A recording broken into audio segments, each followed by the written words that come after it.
Well, one thing that I would like for people to take away from this film is that people should not be invisible, right? A lot of times, especially with the homeless community, they become invisible to people.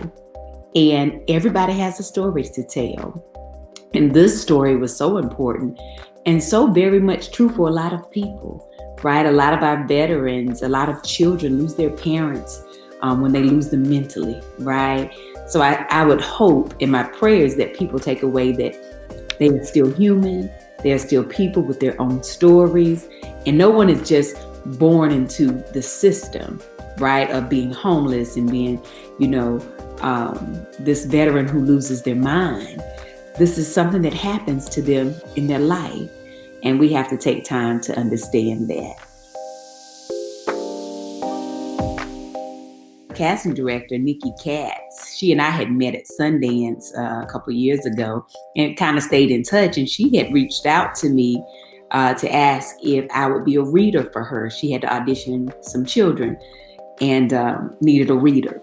And I instantly was like, yeah, I would love to do that, And so as I am reading over the lines for the audition for the child, I just became so into this. And I was like, I want to read the full script. And I took it home and read the full script after, the auditions that day.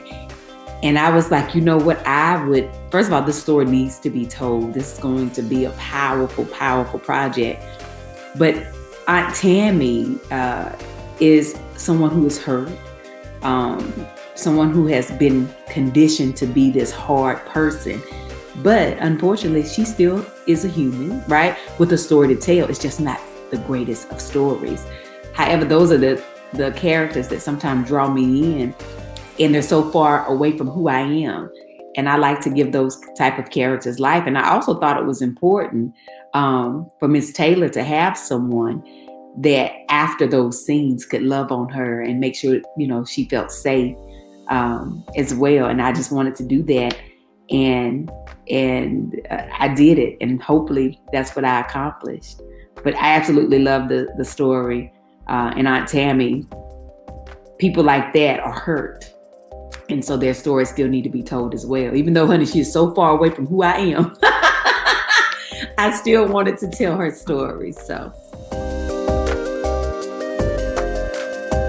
the thing that continues to push me to pursue is that it lives inside of me, right? Ever since I was a little girl, I've always known I wanted to perform.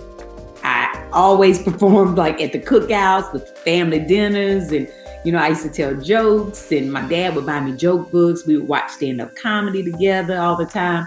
I just knew I wanted to perform, and I love how it feels to make people feel, right? Whether it's laughter or tears or whatever the case may be, because I feel like everyone needs to feel something. And this career path has taken me on different journeys, right? Whether it was, like you said, sketch comedy before, and I love comedy. It is something that just comes natural to me. It is something that I know is a gift of mine, but I love drama as well. And that's where I find the most comfort, right? Performing, where I can almost become invisible, right? I disappear in a character. It's so much fun. There's no greater feeling than that.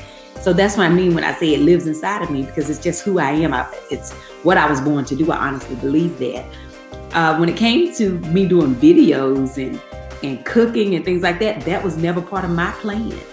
So that's how I know that that part was God's plan. Like all this new content that you see and how most people discovered me wasn't part of my plan. But it all circled back and led me to my dream. And I love people, right? I love people. I like to be the light for people, because I know we're living in some very dark times, and the world can be dark sometimes. And so when I do my content, whether I'm cooking or leaving inspirational videos or telling stories, I just always think about, I might be somebody's laughter in their day. I may be the only light they get. I may be their only friend in that moment. And so it's important to me. It's a responsibility to continue to do that type of content as well. But I will always pursue entertainment because it lives inside of me and it's who I am.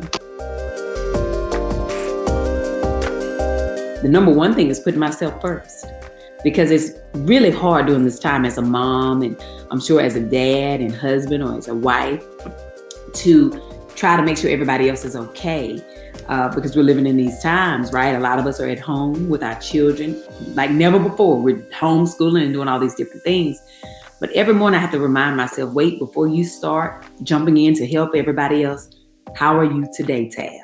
Right? I have to check in with myself every morning. Make sure that I'm good first. Fill my cup first so that I can pour into others, right? It's so important. Listen, I have been blessed with a massage chair. Somebody gifted me, honey. I spend time in there. That's how sometimes I'll get up in the morning and do like a little 18 minutes in the massage chair. And then at night I'll sit in there as well. I love to take a walk when I get a break, to just go and, feel air on my skin and let the wind blow and just have a moment outside. I walk my dog Blackie, and those are like, feel good times for me, right? I journal.